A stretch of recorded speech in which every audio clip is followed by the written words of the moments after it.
बैसाखी के दिन सन 699 ईस्वी में गुरु गोविंद सिंह ने खालसा पंथ की स्थापना की थी। इसी दिन से पंजाब में नववर्ष की शुरुआत होती है, लेकिन 123 साल पहले बैसाखी के दिन ऐसा कुछ घटित हुआ था जिसे आज तक भारतवासी नहीं भूले। जी हाँ, 13 अप्रैल 1919 को बैसाखी वाले दिन अमृतसर के जलियांवाला बाग में अंग्रेजी हुकूमत ने अपनी ताकत का प्रदर्शन करते हुए निहत्थे भारतीयों पर मशीन गन से गोलियां चलवा दी थी। जानते हैं क्यों?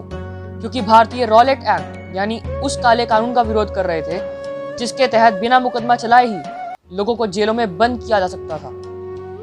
पंजाब में इस विरोध का प्रदर्शन डॉक्टर सत्यपाल और डॉक्टर सैफुद्दीन किचलू कर रहे थे। ये दोनों नेता 9 अप्रैल 1919 को गिरफ्तार कर लिए गए थे। 10 अप्रैल को गांधी जी को पलवल में गिरफ्तार कर लिया गया। पंजाब में इन गिरफ्तारियों के खिलाफ प्रदर्शन हो रहे थे। सरकार ने वहां मार्शल लॉ लागू कर दिया था। अपने नेताओं की रिहाई की मांग को लेकर 13 अप्रैल 1919 को बैसाखी वाले दिन अमृतसर के जलियांवाला बाग में एक सभा रखी गई। इस सभा में शांतिपूर्ण तरीके से प्रदर्शन करने वाले लोग लगभग 25 से 30 हजार की संख्या में मौजूद थे। इस मैदान से निकलने के 3 संकरे रास्ते थे। तीनों रास्तों पर जनरल डायर ने अपने सैनिक को तैनात कर दिए और रास्ता बंद करते हुए मशीन गन से गोलियां चलाने का आदेश दे दिया। जान बचाने के लिए वहां भगदड़ मच गई। लगभग 2500 गोलियां चली।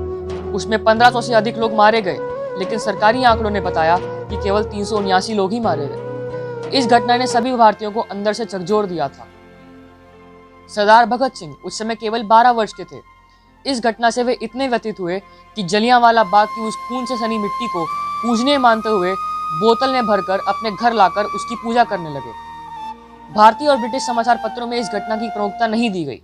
केवल बेंजामिन गाय हार्निमैन ने बॉम्बे क्रॉनिकल में इसका समाचार छापा, जिसके कारण कुछ समय बाद ही उन्हें भारत छोड़ना पड़ा। घटना के लगभग 8 महीने बाद लोगों को इस अमानवीय घटना के विषय में ज्ञात हुआ।